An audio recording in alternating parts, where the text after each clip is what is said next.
ونصلي على رسوله الكريم أما بعد أعوذ بالله من الشيطان الرجيم بسم الله الرحمن الرحيم زين للناس حب الشهوات من النساء والبنين والقناطير المقنطرة من الذهب والفضة والخيل المسومة والأنعام والحرث ذلك متاع الحياة الدنيا والله عنده حسن المآب قل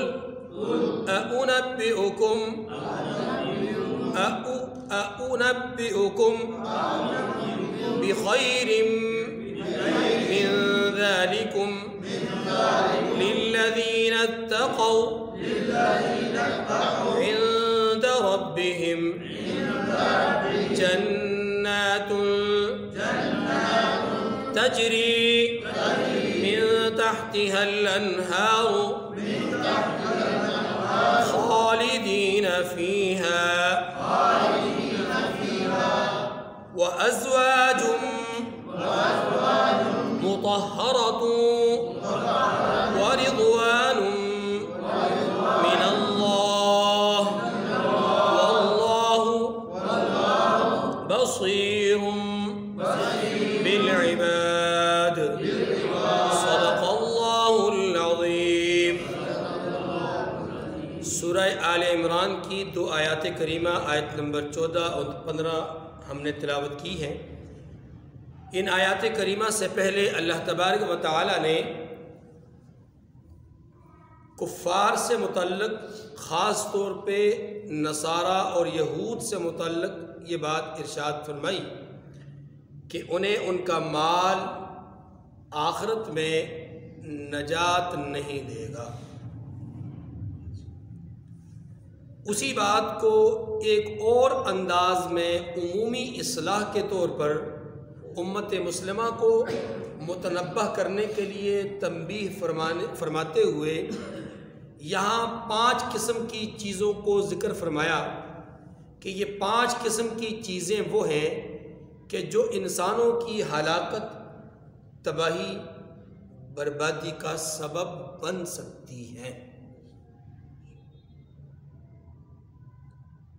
یہ بات ذہن نشین فرما لیجئے کہ میں نے اس سورہ مبارکہ کے پہلے درس میں عرض کیا تھا کہ اس سورہ مبارکہ میں عمومی طور پر نصارہ کو مخاطب بنایا گیا، یہود کو تنبیہ کی گئی، لیکن ضمناً بہت سارے احکامات اور مسائل میں امت مسلمہ کی اصلاح فرمائی گئی۔ اب یہاں بھی دیکھیے، پچھلے درس میں ہمارے سامنے آیا کہ نصارہ نجران نے ان میں سے جو سب سے بڑے ان کے معزز فرد تھے ابو حارثہ، اس نے کہا ایمان کیوں نہیں قبول کرتے؟ تو جواباً اس نے یہ کہا کہ اس لیے کہ وہ جو عیسائی بادشاہ ہیں جو ہمیں بڑا مال و دولت دیتے ہیں، عزت تکریم اور توقیر سے نوازتے ہیں، اگر ہم ایمان قبول کر لیں گے تو یہ ساری چیزیں وہ چھین لیں گے۔ اللہ تعالیٰ نے اسی کے جواب میں فرمایا کہ یہ جو مال جس کی خاطر تم ایمان قبول نہیں کر رہے، جس کی وجہ سے تم حقیقت کا ادراک کرنے کے باوجود اظہار نہیں کر رہے، یہ مال تمہیں بچائے گا نہیں۔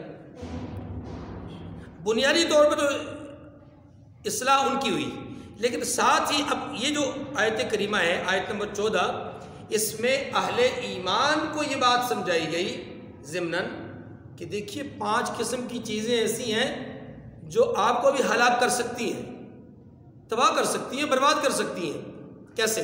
دیکھیے انسان اگر کسی بھی عمل کو، خاص طور پہ ان 5 چیزوں میں سے کسی چیز کو فطرت کی حدود کے اندر رہتے ہوئے اس میں رغبت، اس میں دلچسپی، اس میں اگر کوئی توجہ رکھتا ہے، فطرت کی حدود میں رہتے ہوئے، فطرتی حدود میں رہتے ہوئے اگر کچھ دلچسپی رکھتا ہے، رغبت رکھتا ہے، تو یہ فطری امر ہے، غیر فطری نہیں، اور یہ قابل مواخذہ نہیں۔ جب انہی میں سے کسی چیز کے اندر کوئی انسان حدود سے تجاوز کرتے ہوئے رغبت کا اظہار کرے گا، انہی چیزوں میں سے کسی چیز میں انسان اللہ کے بتلائے ہوئے قوانین اور رسول صلی اللہ علیہ وسلم کے بتلائے ہوئے طریقوں سے ہٹ کر جب فریفتگی کا اظہار کرے گا، پھر نتیجہ کیا ہوگا کہ یہی امور اس کے لیے فطری کے بجائے غیر فطری بن جائیں گے، اور نتیجہ کیا ہوگا؟ نتیجہ یہ ہوگا کہ یہ کامیاب کے بجائے ناکام ہو جائے گا۔ وہ 5 باتیں کون سی ہیں؟ وہ 5 چیزیں کون سی ہیں؟ قرآن مجید نے ان میں سے سب سے پہلے نمبر پر جس بات کو یا جس چیز کو ذکر کیا ہے وہ ہے عورت۔ وہ کیا ہے؟ عورت۔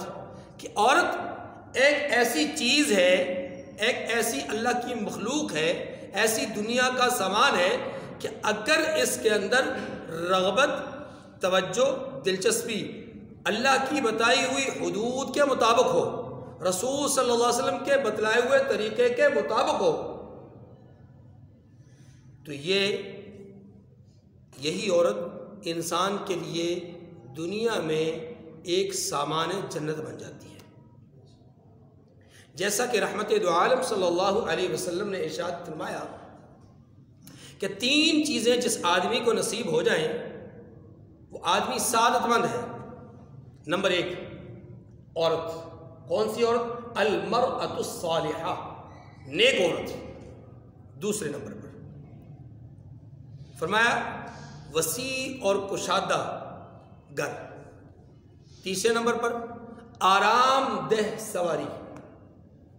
یہ 3 چیزیں جسے حاصل ہو جائیں وہ آدمی سعادت مند ہے۔ قرآن مجید فرقان حمید نے بھی یہ بات سمجھائی کہ ہم نے تمہیں یا ایھا الناس انا خلقناکم من ذکر و انثی، اے انسانوں ہم نے تمہیں مرد اور عورت کے جوڑے سے پیدا کیا ہے۔ یہ مرد اور عورت کا جوڑا کہاں سے آیا؟ اس کے لیے خلاق عالم نے فرمایا کہ ہم نے تمہیں پیدا کیا ہے مٹی سے، خلقناکم من تراب، ہم نے تمہیں مٹی سے بنایا۔ مٹی سے بنانے کے بعد تمہارے لیے تمہارے ہی میں سے، یعنی تمہیں میں سے عورت کو پیدا کیا۔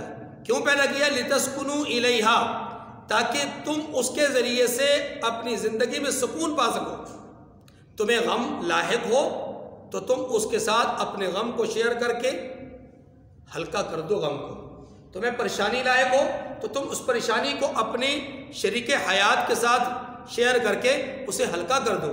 تم بیمار ہو، وہ بیمار پرسی کر لے تو تمہارا جو بیماری کا جو یہ تکلیف دہ عالم ہے اس میں کمی آ جائے۔ تم اگر کسی مصیبت اور پریشانی میں مبتلا ہو تو وہ تمہارے دکھ اور درد میں تمہارا ساتھی، اس سے تمہیں سکون ملے گا۔ یہ ہے لتسکنوا الیہا۔ اور پھر فرمایا، اسی پر اکتفا نہیں، فرمایا وجعل بینکم مودۃ ورحمہ، اللہ نے تم میاں بیوی کے درمیان میں پیار اور رحمت کا رشتہ جوڑا ہے، پیار اور رحمت کا رشتہ جوڑا ہے۔ تو گویا عورت مرد کے لیے محبت کا ذریعہ ہے، عورت مرد کے لیے رحمت کا ذریعہ ہے، عورت مرد کے لیے سکون کا ذریعہ ہے۔ رحمت کائنات صلی اللہ علیہ وسلم نے یہ بھی ارشاد فرمایا ہے کہ مرأہ صالحہ کون سی عورت ہے؟ یعنی وہ عورت جس کو مرأہ صالحہ کہا گیا، نیک عورت۔ نیک عورت کون سی ہے؟ فرمایا وہ ہے نیک عورت کہ جسے اس کا خامد کوئی اشارہ کرے وہ اسے خوش کرے، کوئی حکم دے اسے وہ پورا کرے۔ اگر وہ گھر میں اکیلا چھوڑ کر جائے تو وہ پیچھے اس کے مال اور اپنی آبرو کی حفاظت کرے۔ یہ ہے مرأۃ الصالحہ، یہ ہے مرأۃ الصالحہ۔ جس آدمی کو مرأہ صالحہ مل جائے وہ سعادت مند، قرآن مجید نے اسی بات کو ایک اور انداز میں سمجھایا کہ ہن لباس لکم وانتم لباس لہن، تم ان کے لیے لباس ہو، وہ تمہارے لیے لباس ہے. یعنی تمہارے لیے عورت بمنزلہ عفت، بمنزلہ پاک دامنی، بمنزلہ عزت اور ناموس، اور تمہارے لیے عورت بمنزلہ پردہ، بمنزلہ حیا. اب اس عورت کو جس نے حیا سمجھ لیا، جس نے پردہ بنا لیا، جس نے اپنی ناموس بنا لیا، جس نے اپنی عزت بنا لیا، وہ مرد کامیاب. اور جس عورت نے خود کو اس مقام پر لا کھڑا کر دیا وہ عورت کامیاب. فرمایا کہ اللہ کے عرش کے نیچے رات کی تاریکی میں کھڑے ہونے والا ایک مرد اپنی عورت، اپنی بیوی کے ساتھ جب رات کی تاریکی میں اللہ کے سامنے کھڑا ہوتا ہے، اللہ کے سامنے کھڑا ہوتا ہے، کس لیے؟ 2 رکعت پڑھنے کے لیے. کس کے لیے؟ 2 رکعت پڑھنے کے لیے. اللہ فرشتوں کے درمیان ان دونوں میاں بیوی پر فخر کرتے ہوئے فرماتے ہیں میرے فرشتوں گواہ رہنا، میں نے جنت میں ان کے لیے اعلیٰ ترین محل تیار کر لیا. یہ ہے نیک بیوی جو اپنے خامد کے ہر نیکی کے کام میں اس کا ساتھ دے، اپنے خامد کی معاونت کرے اور اس کی ناموس اور اس کے مال کی حفاظت کرے. یہ ہے عورت. اب اس عورت کے متعلق قرآن رسول اللہ صلی اللہ علیہ وسلم نے یہ بھی ارشاد فرمایا خیر متاع الدنیا المرأة الصالحہ. دنیا کا جو ساز و سامان ہے، دنیا کی جو چیزیں ہیں، دنیا کی جو نعمتیں ہیں، ان میں سے سب سے اچھی نعمت، سب سے اچھا سامان وہ کیا ہے؟ المرأة الصالحہ. رسول اللہ صلی اللہ علیہ وسلم آخری وقت تک حضرت سیدہ خدیجہ الکبریٰ رضی اللہ تعالیٰ عنہ کو یاد فرمایا کرتے تھے، یہاں تک کہ آپ صلی اللہ علیہ وسلم اپنے گھر میں کوئی جانور ذبح کرتے یا کوئی خوشی کا موقع ہوتا، کوئی چیز آپ تقسیم فرماتے، تو آپ صلی اللہ علیہ وسلم اس گوشت میں سے جو جانور کے ذبح کرنے کے بعد تقسیم کرنے کے لیے جمع کیا ہوتا تھا، اس گوشت میں سے کچھ ٹکڑیاں بناتے، کچھ حصے بناتے، اور وہ حصے سیدہ خدیجہ الکبریٰ کی سہیلیوں کے گھر بھیجا کرتے تھے. یہ ہے المرأة الصالحہ. کیونکہ رسول اللہ صلی اللہ علیہ وسلم کے دکھ اور سکھ میں، آپ کی پریشانی اور ان ایام میں کہ جو انتہائی زیادہ مشقت کے، تکلیف کے ایام تھے، ان میں جو آپ کے ساتھ جو خاتون شریک حیات تھی وہ سیدہ خدیجہ الکبریٰ رضی اللہ عنہ تھی. ایک طرف تو یہ حال ہے کہ اللہ کے رسول صلی اللہ علیہ وسلم نے عورت کا یہ مقام اور یہ مرتبہ اور یہ عزت اور یہ عفت اور یہ سلسلہ بیان کیا. دوسری طرف پریشانی کا عالم یہ ہے کہ تاریخ یہ بتلاتی ہے، حالات یہ بتلاتے ہیں، گراؤنڈ ریالٹی یہ ہے کہ اس دنیا کے اندر امت مسلمہ میں بہت سارے فتنوں کی بنیاد عورت. ایک طرف وہ حال اور دوسری طرف یہ حالت. رسول اللہ صلی اللہ علیہ وسلم نے خود اس بات کی طرف اشارہ بھی کیا کہ میں اپنی امت میں سب سے بڑا خطرناک فتنہ جو چھوڑے جا رہا ہوں وہ عورت کا جو فتنہ ہے. عورت کا فتنہ کوئی معمولی فتنہ نہیں. اب ایک طرف وہ حالت ہے جو میں نے پہلے عرض کی ہے، ایک طرف یہ حالت ہے کہ تاریخ بتلاتی ہے، رسول اللہ صلی اللہ علیہ وسلم نے فرمایا کہ یہ امت کا سب سے بڑا خطرناک ترین فتنہ عورت شیطان کے جالوں میں سے ایک جال، عورت شیطان کے وار میں سے ایک وار، عورت انسانیت کو مقام عزت سے مقام ذلت میں اتارنے والا ایک صنف، عورت انسان کو تباہی کے دانے پہ کھڑے کرنے والی ایک صنف. زن، زر، زمین انسان کی ہلاکت اور تباہی اور بربادی کا بہت بڑا سامان. کب؟ کیوں؟ یاد رکھیے میں نے پہلے عرض کیا کہ اگر اللہ کی حدود کے مطابق ان چیزوں میں، یعنی اس ایک عورت کو ہی لے لیے، اللہ کی حدود کے مطابق عورت میں انسان کی رغبت ہوگی، رسول اللہ کے طریقے کے مطابق عورت میں انسان کی رغبت ہوگی، تو یہ فطری امر ہے اور یہ باعث نجات ہوگا، باعث عذاب نہیں ہوگا۔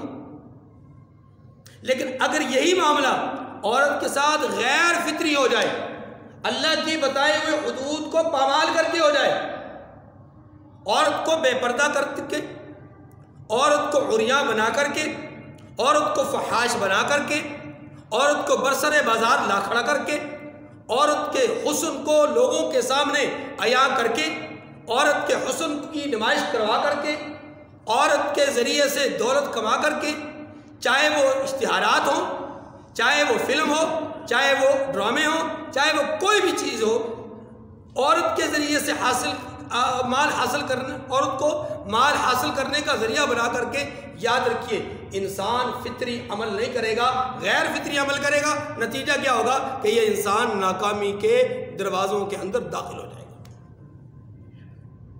یہی عورت اس کے لیے تباہی کا سامان بنے گی۔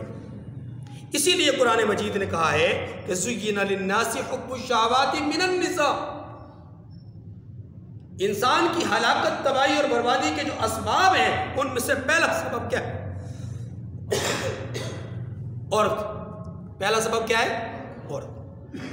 عورت کو یاد رکھیے اللہ تبارک و تعالی نے ایک عفت پاک دامنی کا ذریعہ بنایا۔ عورت یاد رکھیے کہ جس قدر پاک دامن اور عفت مآب ہوگی اتنی ہی صاحب فضیلت اور صاحب کمال ہوگی۔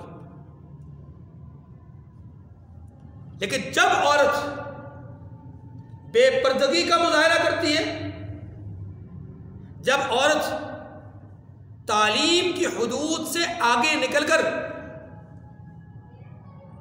فضائی، بری، بحری، بازاری، عوامی اجتماعات میں چلی جاتی ہے اور زیب و زینت کو ظاہر کرتی ہے اور اپنی حسن و جمال کی نمود و نمائش کرتی ہے اور اس کے ذریعے سے خود بھی دولت کماتی ہے اور دوسروں کے حصول رزق کا، حصول دولت کا ذریعہ بنتی ہے، تو پھر یاد رکھیے یہ عورت صاحب فضیلت نہیں رہتی، صاحب کمال نہیں رہتی، بلکہ بے توقیر بن جاتی ہے، اور پھر اسے لوگ پیسے کی خاطر سرے بازار نچواتے ہیں،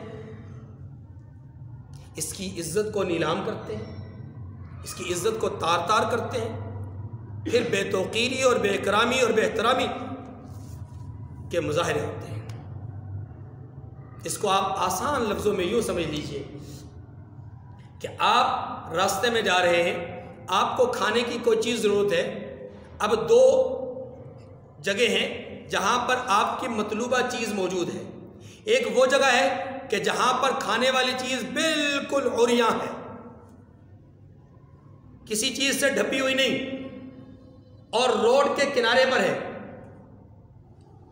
برلب سڑک ہے، آپ دیکھتے ہیں کہ گرد و غبار اٹھ رہی ہے، کھانے والی چیز میں جا رہی ہے، آپ دیکھتے ہیں کہ اس کے قریب مکھیاں منڈلا رہی ہیں، آپ دیکھتے ہیں کہ اس کے اوپر مچھر منڈلا رہے ہیں، اور اسی کے ساتھ ایک اور جگہ ہے جس میں کھانے کی چیز کو ڈھانپا ہوا ہے اور اوپر شیشے کا کور چڑھایا ہوا ہے، آپ دیکھتے ہیں صفائی ستھرائی ہے، کوئی کسی قسم کی مکھی نہیں، دور دراز سے آتی ہے تو انہوں نے مکھیاں بھگانے کے لیے انتظام و انصرام کر رکھا ہے۔ ایمانداری سے بتلائیے آپ کھانا کہاں سے کھائیں گے؟ اس جگہ سے جہاں پر مکھیاں منڈلا رہی ہیں، یا اس جگہ سے جو شیشے کے اندر بند کھانے کے اوپر کوئی چیز رکھی ہوئی اس جگہ سے کھانا کھائیں گے، یا اس جگہ سے جہاں پر غلاظت اور گندگی ہے؟ ڈھپی ہوئی چیز کو کھائیں گے۔ کیوں؟ اس لیے کہ آپ سمجھتے ہیں کہ یہاں پاکیزگی ہے، آپ سمجھتے ہیں کہ یہاں پر کیا ہے؟ پاکیزگی ہے۔ آپ کے سامنے دو قسم کے پھول ہیں، ایک پھول وہ ہے جو بالکل ایسے تازہ خوشبو مہک رہی ہے، اور ایک پھول وہی ہے کہ زمین پر پڑے ہوئے ہیں، پاؤں سے رودے ہوئے ہیں۔ آپ کو اٹھا کر کوئی آدمی ایک تشتری میں دونوں قسم کے پھول دیتا ہے، ایمانداری سے آپ کا ہاتھ کہاں جائے گا؟ تازہ پھولوں کی طرف یا روندے ہوئے پھولوں کی طرف؟ یقیناً تازہ پھولوں کی طرف جائے گا۔ روندے ہوئے پھولوں کو کوئی بھی، خواہ وہ کتنا ہی بارگاہ مقدس سے گرا ہوا پھول کیوں نہ ہو، کتنی اونچی شخصیت کے جسم سے لگ کر کے زمین پر گرا کیوں نہ ہو، لیکن آپ اسے اٹھانے کے لیے تیار نہیں ہوں گے، اس لیے کہ اب وہ روند دیا گیا ہے، پاؤں تلے مسل دیا گیا ہے، آپ اس کو نہیں اٹھائیں گے۔ حالانکہ خوشبو اب بھی آ رہی ہے، مہک اب بھی ہے، لیکن آپ اس کی مہک کو نہیں دیکھ رہے، آپ اس کی خوشبو کو نہیں دیکھ رہے، آپ اس کی مسلی حالت کو دیکھ کر کے اسے ریجیکٹ کر رہے ہیں اور اسے قبول کر رہے ہیں کہ جو تازہ ہے۔ بس بات سمجھ میں آنے والی ہے، جب عورت باپردہ ہو، گھر کی زینت ہو، گھر کی ملکہ ہو، گھر کی مطلب خاتون خانہ ہو، گھر کی ملکہ ہو، اور گھر کے تمام تر معاملات اس کی مرضی سے چلتے ہوں، تو پھر وہ عورت صاحب فضیلت ہوگی، صاحب کمال ہوگی۔ لیکن وہی عورت اگر گھر سے باہر نکل آئے اور بے پردہ نکل آئے، اب ہر قسم کی مکھی، ہر قسم کا مچھر، ہر قسم کی چیز اس کے جسم کو دیکھے گی، اس کے اوپر بیٹھے گی، نتیجہ کیا ہوگا؟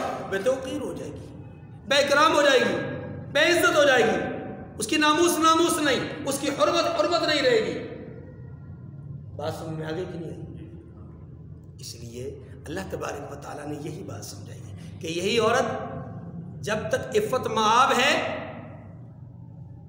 تو اس کی طرف رغبت کرنے والا آدمی اگر اصول دین کے اندر رہتے ہوئے رغبت کرتا ہے، یعنی اپنی بیوی ہونے کے اعتبار سے اس کی طرف رغبت کرتا ہے، یا اپنی ماں ہونے کی حیثیت سے اس کا احترام اور اکرام کرتا ہے، اپنی بیٹی ہونے کے ذریعے سے رحمت والا ہاتھ اس کے اوپر رکھتا ہے، اپنی بہن ہونے کے ذریعے سے عزت اور ناموس اور توقیر کے ساتھ اسے دیکھتا ہے، تو پھر یاد رکھیں یہ آدمی ایک فطری عمل کر رہا ہے، اور فطری عمل کرنے کے نتیجے میں یہ آدمی انشاءاللہ جنت میں جائے گا۔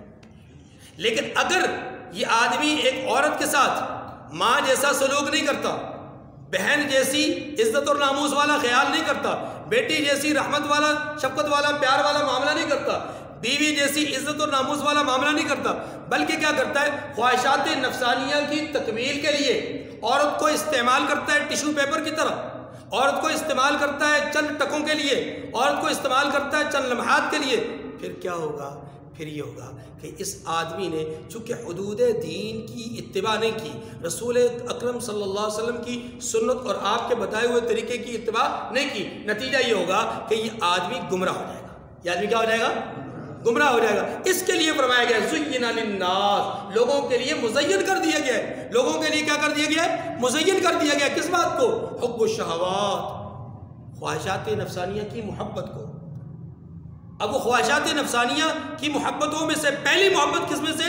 عورت کے لیے۔ اس لیے دنیا میں بہت سارے قتل، دنیا میں بہت سارے فسادات، دنیا میں بہت سارے فتنے، دنیا میں بہت ساری لڑائیاں، ان کی بنیاد اور ان کا سبب عورت ہے۔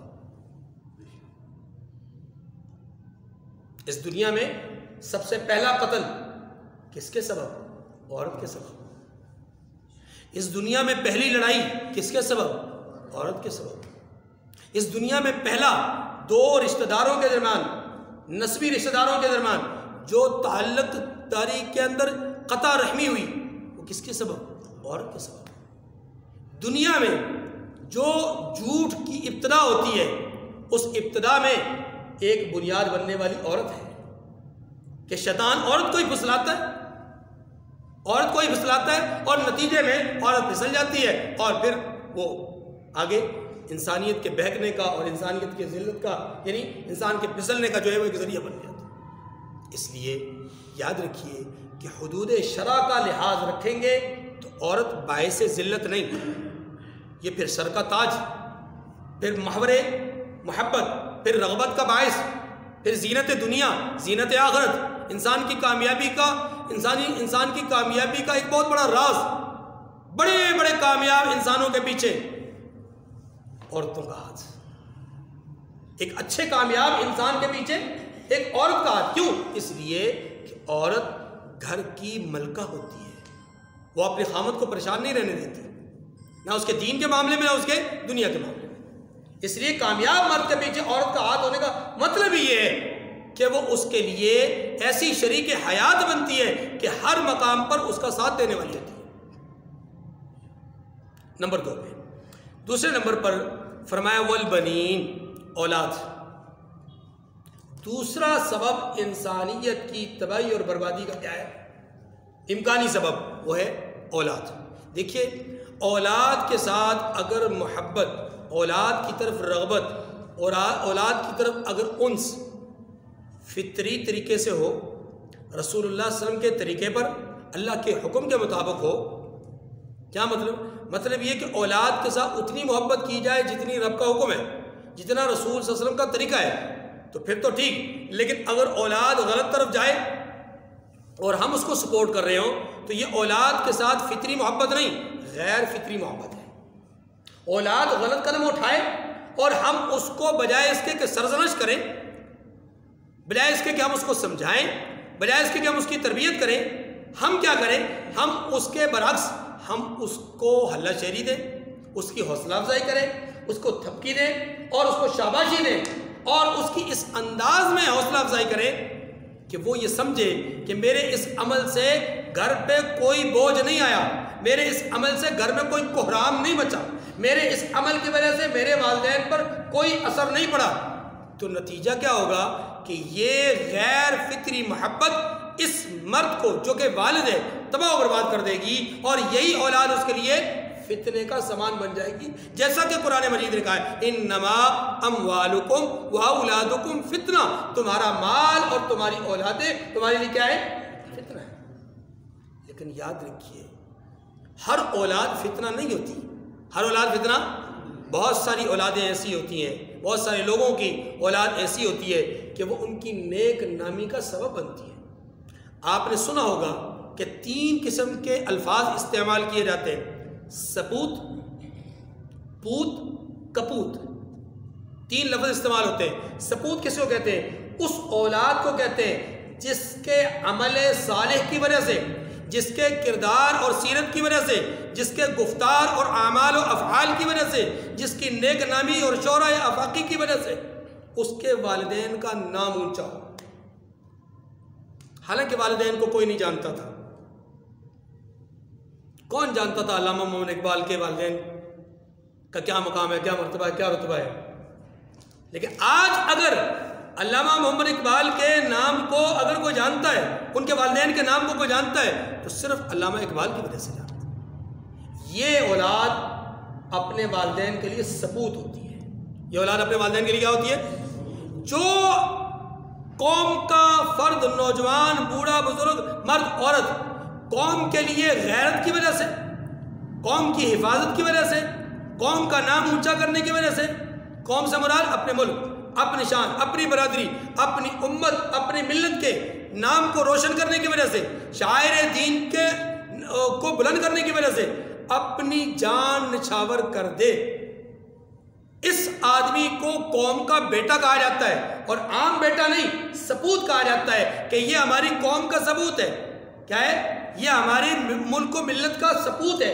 اس کو کہتے ہیں سپوت، کہ جو بڑوں کا نام روشن کرے، پہلے والوں کا نام روشن کرے، جن کا نام روشن نہیں تھا ان کا نام روشن کرے، اس کو کہتے ہیں سپوت. دوسرا نام ہے پوت. پوت کہتے ہیں اس بیٹے کو، اس اولاد کو کہ جو والدین کی نیک نامی کا سبب بھی نہ بنے، بدنامی کا سبب بھی نہ بنے. جیسے ہیں وہ اپنی جگہ پر، یہ اپنی جگہ پر، اس کی وجہ سے نہ والدین کا کوئی نام بنا، نہ ہی کوئی بدنامی ہوئی، مطلب ایک نارمل زندگی گزاری، بس ختم. اور تیسرا نام ہے کپوت. کپوت کہتے ہیں اس بدبخت اولاد کو، میں لفظ ذرا سخت استعمال کر رہا ہوں، اس بدبخت اولاد کو کہ ماں باپ کا نام عزت والا تھا، اکرام والا تھا، توقیر والا تھا، محلے میں لوگ ان کو عزت کی نگاہ سے دیکھتے تھے، شہر میں، بستی میں، گاؤں میں، دیہات میں ان کو لوگ اچھے نام سے جانتے تھے. لیکن اس بدبخت اولاد نے اپنے کردار، اپنی سیرت، اپنے افعال سے اپنے ماں باپ کو منہ چھپانے والا بنا دیا. اس کی حرکت کی وجہ سے والدین اپنا منہ چھپاتے پھر رہے ہیں عزیزوں سے، رشتہ داروں سے، محلے والوں سے، برادری سے، قوم سے، قبیلے سے اپنا منہ چھپاتے پھر رہے ہیں، کسی کے سامنے اپنا چہرہ عیاں نہیں کر سکتے، بازار نہیں نکل سکتے، بستی میں چل پھر نہیں سکتے، آزادی سے کوئی کام نہیں کر سکتے۔ وجہ کیا ہے؟ ان کی اولاد نے ان کا نام بدنام کر دیا۔ اس کو کہتے ہیں کپوت، اس کو کیا کہتے ہیں؟ اور یہی وہ لوگ ہیں کہ جو خود بھی تباہ ہوتے ہیں اور والدین کے لیے بھی تباہی کا سامان پیدا کرتے ہیں۔ اب والدین جو ہے، اب ان کو سمجھے، والدین کے بارے میں کہا گیا کہ والدین کے لیے اولاد فتنے کا سامان ہے۔ کب؟ کہ جب اولاد غلط کام کر رہی ہو اور والدین نہ روکیں، تو پھر والدین بھی اس جرم میں برابر کے شریک ہوتے ہیں۔ تو اس لیے کہا گیا کہ یہ اولاد بسا اوقات والدین کے لیے فتنے کا سامان ہوتی ہے۔ ورنہ یاد رکھیے، جس اولاد کے ساتھ محبت اللہ کے حکم کے مطابق کی جائے، جس اولاد کے ساتھ محبت رسول اللہ کے طریقے کے مطابق کی جائے، وہ اولاد فتنہ نہیں ہے۔ رسول اللہ صلی اللہ علیہ وسلم کے پاس ایک خاتون آئی اور انہوں نے عرض کی کہ یا رسول اللہ صلی اللہ علیہ وسلم، میرے 3 بچے یکے بعد دیگرے بچپنے میں ہی دنیا سے چلے گئے۔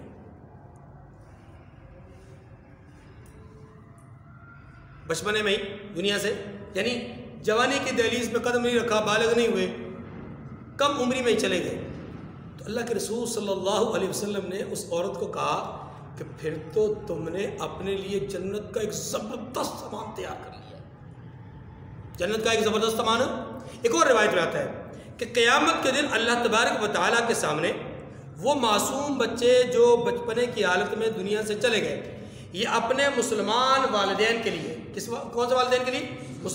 مسلمان والدین کے لیے بخشش کا سامان ہوں گے، نجات کا ذریعہ ہوں گے، لیکن اتنا کمال درجے کا سامان، اتنا کمال درجے کا بخشش کا سامان ہوں گے کہ ان کے ہاتھ کو پکڑ لیں گے والدین کے، اور اللہ کے سامنے سفارشی کھڑے ہوں گے کہ یا اللہ، ہماری وجہ سے انہوں نے صدمہ برداشت کیا، ہماری وجہ سے انہوں نے دکھ برداشت کیا، ہماری وجہ سے انہوں نے تکلیف برداشت کی، اے اللہ آج ہم سفارشی ہیں، ان کو ہم جنت میں ساتھ لے کے جائیں گے۔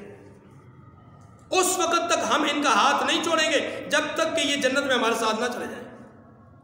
اس حد تک زبردست سفارشی ہے۔ تو ایک طرف وہ اولاد فتنہ بھی ہے، تو دوسری طرف یہی اولاد انسان کی نیک نامی کا سبب بھی ہے، انسان کے لیے راحت کا سبب بھی ہے، انسان کے لیے بخشش کا سبب بھی ہے۔ یہ تو ہے بچپنا۔ اور اگر اولاد جوان ہو جائے اور نیک اور صالح ہو، والدین میں سے کوئی دنیا سے چلا جائے، رحمت کائنات صلی اللہ علیہ وسلم نے کیا فرمایا 3 چیزیں ایسی ہیں، انسان دنیا سے چلا جاتا ہے، اس کے اعمال ختم ہو جاتے ہیں، سوائے 3 اعمال کے کہ وہ باقی رہتے ہیں اور وہ صدقہ جاریہ کے طور پہ چلتے رہتے ہیں۔ ان 3 اعمال میں سے ایک عمل کیا فرمایا گیا؟ او ولد صالح، نیک صالح اولاد۔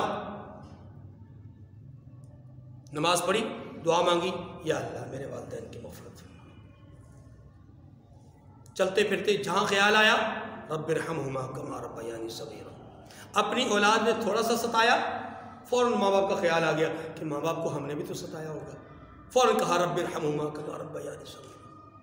والدین کی اولاد کی تھوڑی سی پریشانی دیکھی، یعنی تھوڑا سا ان کو دکھ میں دیکھا، غم میں دیکھا، اپنے آپ کو اس پریشانی میں مبتلا دیکھا کہ ہم اولاد کے لیے تڑپ رہے ہیں، تو فوراً خیال آیا کہ ہمارے والدین بھی تو ہمارے لیے تڑپے ہوں گے، رب ارحمہما کما۔ جیسے جیسے والدین کا خیال آتا گیا ویسے ویسے وہ پڑھتے گئے رب ارحمہما کما ربیانی صغیرا۔ خدا کی قسم یہ اولاد صالح اولاد ہے، اور یہ اولاد والدین کے لیے راحت کا سامان ہے۔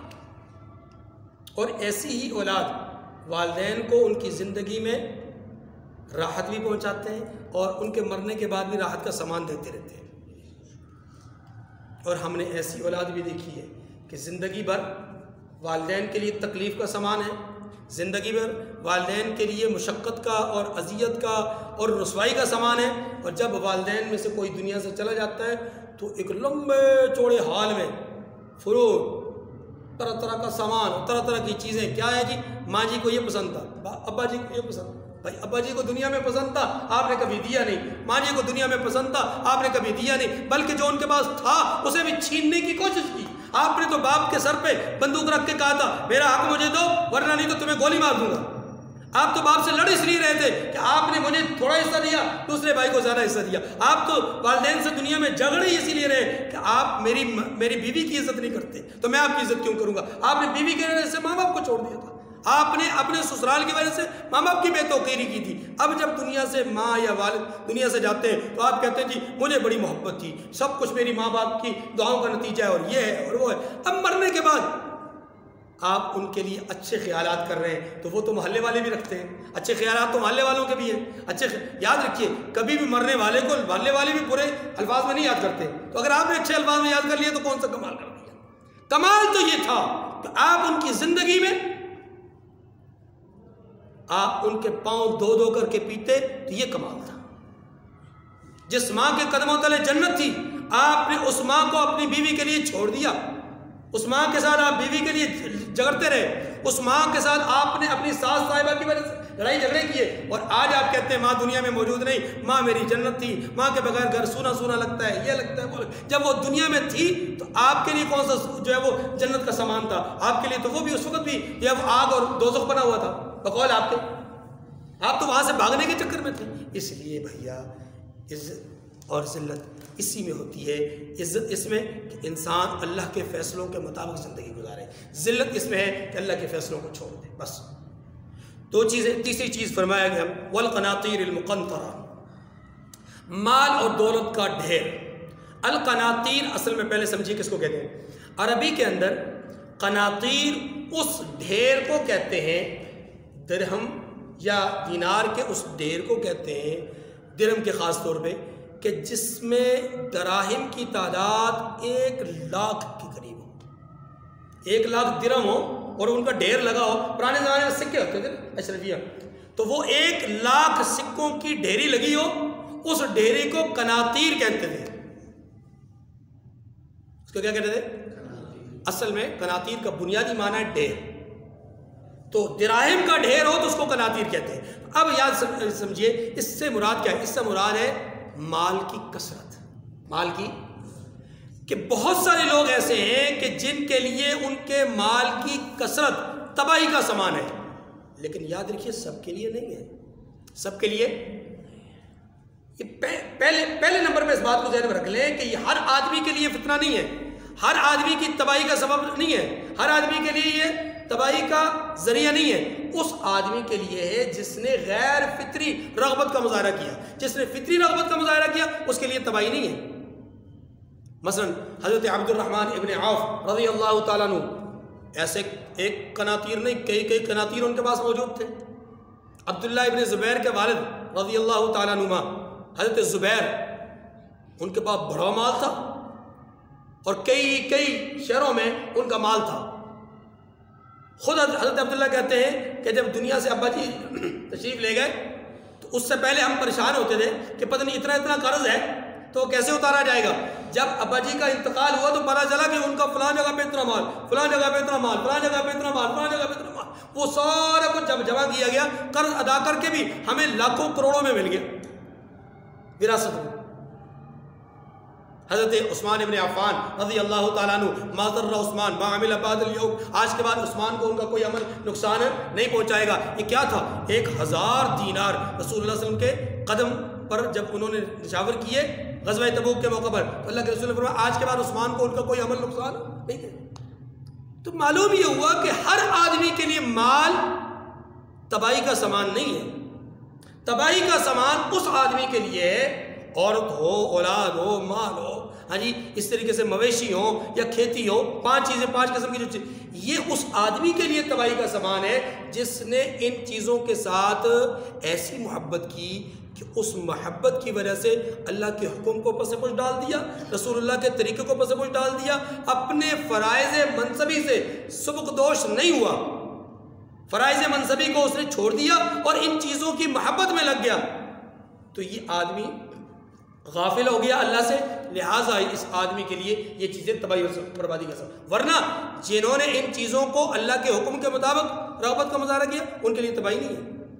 مال کمائیے، خوب کمائیے، اتنا کمائیں کہ آپ کا خاندان، آپ کے بیوی بچے، آپ کے آل و عیال خوب اللہ کی نعمتوں سے لطف اندوز ہو۔ آپ اس مال کو اللہ کی راہ میں خوب خرچ کریں، بالکل ممنوع نہیں ہے، بلکہ اس کی ترغیب موجود ہے، اس کی ترغیب موجود ہے۔ کیسے ترغیب موجود ہے؟ رسول اللہ صلی اللہ علیہ وسلم نے رزق کے اندر جو 10 قسم کی برکات بیان فرمائی، 10 قسم کے رزقوں کے اندر جو برکات ارشاد فرمائی ہے، ان میں سے پہلا بابرکت مال، مال غنیمت، اور دوسرا بابرکت مال سامان تجارت، مال تجارت ہے۔ یہ جو کاروبار کے بعد ملازمت ہے، نوکری ہے، کسی کے ہاں کدالے مارنا ہے، کسی کے ہاں ہاتھ باندھ کے کھڑے ہونا ہے، کسی کی نوکری چاکری کرنا ہے، ان سب کا مرتبہ 5ویں 6 نمبر پہ آتا ہے۔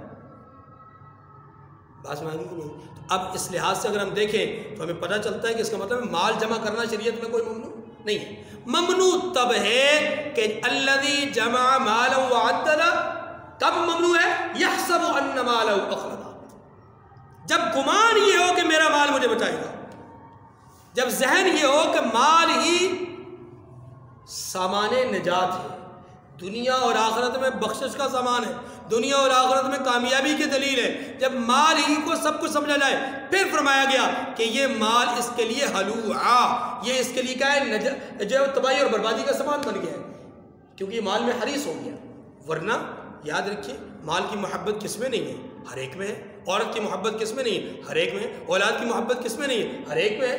اسی طریقے سے کھیتی باڑی کی محبت کس میں؟ ہر ایک میں ہے۔ ہر ایک کے پاس خواہش ہے کہ میرے پاس مویشی ہوں، میرے پاس گائے ہوں، بھینسیں ہوں، بکریاں ہوں، ہاں جی، جانور ہوں جن سے میں جو ہے وہ دودھ لوں، جن سے میں مال برداری کا کام لوں، جن سے میں سواری کا جو ہے وہ کام لوں۔ یہ ساری چیزیں ہر ایک کی خواہش ہے۔ ممنوع تب ہے کہ جب ان خواہشات کے پیچھے رہ کر، یعنی ان خواہشات کی وجہ سے اللہ کے احکامات پامال ہوں۔ تو چوتھے نمبر پر فرمایا گیا کہ والخیل المصومۃ والانعام، مویشی یہ بھی انسانیت کے لیے تباہی اور بربادی کا سبب بن سکتے ہیں۔ کب؟ جب وہی بات ہو۔ اس سے مراد اقسام انعام ہے، مویشیوں کی، مویشی ایک قسم ہے، اس کے اندر بہت ساری اقسام ہیں۔ آپ گھوڑے لے لیجیے، آپ بکریاں لے لیجیے، آپ گائے لے لیجیے، بھینس لے لیجیے، مختلف قسم کی اقسام، وہ ساری کی ساری اس کا حصہ ہے۔ نمبر 5 پہ فرمایا کھیتی۔ زمین کے چپے کی وجہ سے، زمین کی ایک بالش جگہ کی وجہ سے لوگ آپس میں اس حد تک اختلاف کرتے ہیں کہ وہ اختلاف نسلوں تک قتل و قتال کا سبب بن جاتا ہے۔ اس نے ایک اینٹ میری جگہ پہ لگا دی ہے،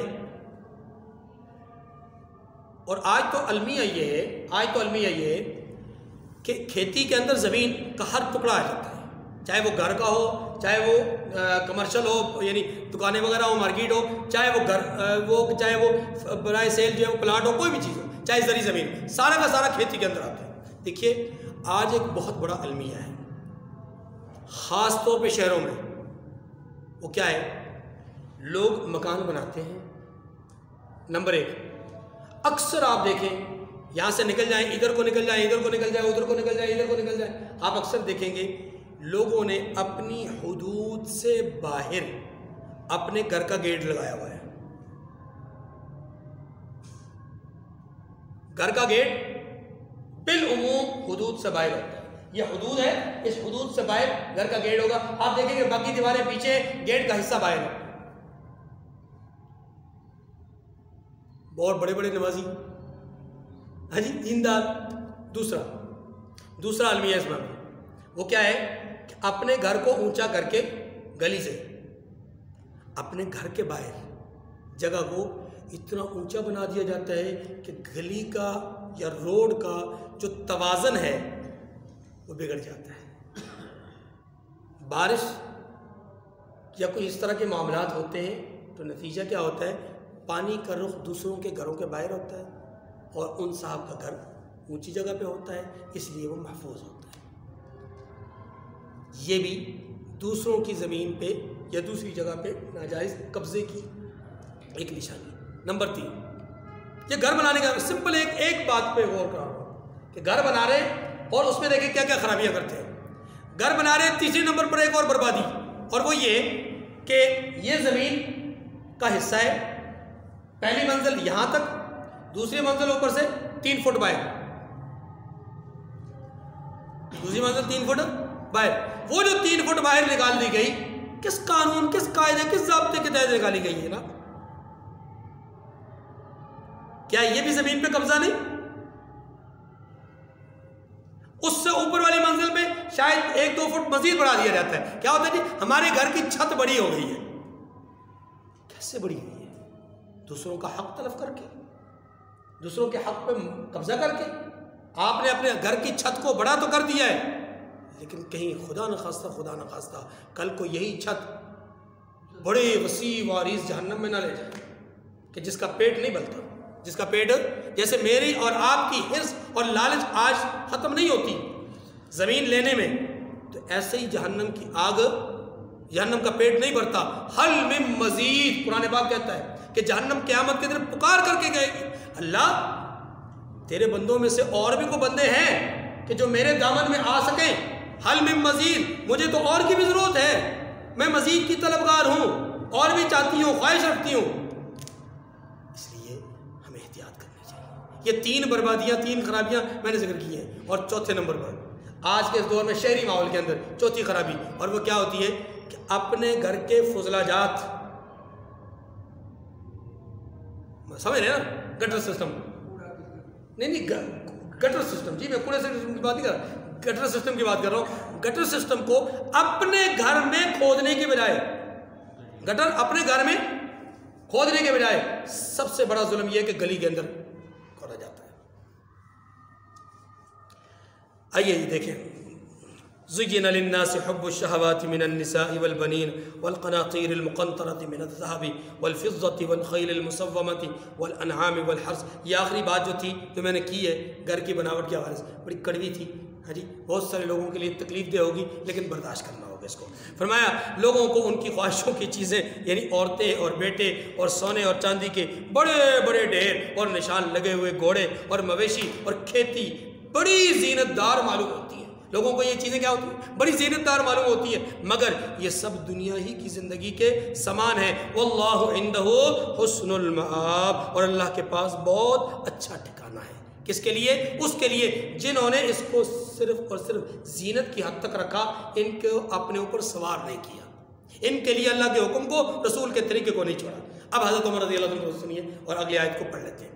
حضرت عمر رضی اللہ تعالیٰ عنہ نے اس آیت کریمہ کے تناظر میں دعا کی کہ یا اللہ اتنی ساری چیزیں آپ نے ذکر فرما دی، یہ ساری چیزیں انسان کی تباہی اور بربادی کا سبب بن سکتی ہیں، تو اے اللہ کوئی ایسا راستہ بھی بتلا دیجئے، ایسا طریقہ بھی بتلا دیجئے، ایسی چیز اور ایسی بات بھی بتلا دیجئے کہ جس پر چل کر کے انسان تباہی سے بچ جائے، بربادی سے بچ جائے.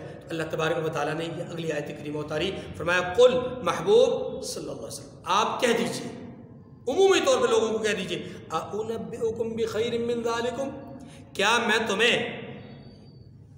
میں تمہیں ایسی چیز نہ بتلاؤں جو ان چیزوں سے کہیں اچھی ہو، یعنی ان تمام چیزوں سے زیادہ بہتر ہو، ایسی چیز نہ بتلاؤں. مطلب یہ کہ میں بتلانا چاہتا ہوں، اور وہ چیز کیا ہے؟ فرمایا کہ لِلَّذِينَ اتَّقَوْا عِندَ رَبِّهِمْ، یعنی لِلَّذِينَ اتَّقَوْا عِندَ رَبِّهِمْ، ان لوگوں کے لیے جو پرہیزگار ہیں، ان کے لیے اللہ کے ہاں وہ چیز اچھی کون سی ہے؟ فرمایا جنات. کیا ہے؟ جنات، باغات ہیں. کون سے باغات؟ تجری من تحتها الانہار خالدین فیہا، کہ جن کے نیچے نہریں بہ رہی ہیں، ان میں وہ ہمیشہ رہیں گے. وازواج مطہرہ، دوسرے نمبر پر فرمایا وہاں پر پاکیزہ عورتیں ہیں. اور تیسرے نمبر پر سب سے بڑھ کر اہل جنت جب جنت میں چلے جائیں گے، اہل جنت جب جنت میں چلے جائیں گے، اللہ تبارک و تعالیٰ اپنے بندوں سے پوچھیں گے کہ میرے بندو راضی ہو، خوش ہو؟ تو بندے جواب دیں گے یا اللہ خوش. ہاں جی، اتنی نعمتیں، اتنی راحتیں، اتنا سکون. پھر پوچھا جائے گا کیا اس سے زیادہ اچھی چیز نہ دوں، اس سے زیادہ اعلیٰ اور عمدہ چیز نہ دوں؟ بندے حیران اور پریشان ہوں گے کہ یا اللہ اس سے زیادہ اچھی چیز اور کیا ہوگی؟ یعنی یہ اتنی نعمت، وہ اس نعمت کو دیکھ کر کے نا اللہ پاک پھر فرمائیں گے کہ احل علیکم رضوانی، آج میں تمہارے لیے اپنی رضا کو حلال کرتا ہوں، رضا کا فیصلہ کرتا ہوں. آج میں تم سے راضی ہوں، آج میں تم سے راضی ہوں، اور ایسا راضی ہوں کہ فلا اسخط علیکم بعدہ ابدا، آج کے بعد کبھی میں تم سے ناراض نہیں ہوں، آج کے بعد میں تم سے کبھی ناراض. اور یہ انسان کے لیے سب سے بڑی نعمت، اللہ اس سے راضی ہے. اسی کو اشارہ فرمایا وَرِضْوَانٌ مِّنَ اللَّهِ، اللہ کی رضا. وَاللَّهُ بَصِيرٌ بِالْعِبَادِ، اللہ اپنے بندوں کو دیکھ رہا ہے، وہ کیا کر رہے ہیں، کیسا کر رہے ہیں، کس طرح عمل کر رہے ہیں، کس نیت کے ساتھ کر رہے ہیں. اللہ تعالیٰ مجھے اور آپ کو سمجھنے کی توفیق نصیب فرمائے. وآخر دعوانا الحمدللہ.